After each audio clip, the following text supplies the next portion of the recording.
So in my other tutorial I didn't take into account that you may have two different sources of light. This is easier to change than you might think, but it's not as simple as just adding a second source of light in Blender. First, hide your previous light source from view and render. You may already know that it's wise to work with one light at a time, but we're actually rendering them one at a time as well. Position the light in Blender to where you want it in the drawing. Change the strength of the light now too.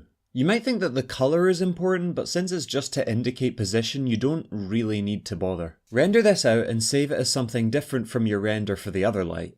Now open your image in GIMP.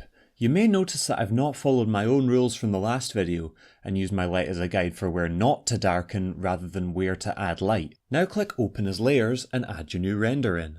Do the same as you did for the previous light and use the Path tool to trace where your light is. I've changed the light a little since my character is a bit different from this model here. Use the Selection to Path button and fill the selection with the paint bucket. Now update your colours and you should have a finished image. That should be it until I realise there's something else I've forgotten and I have to make another video.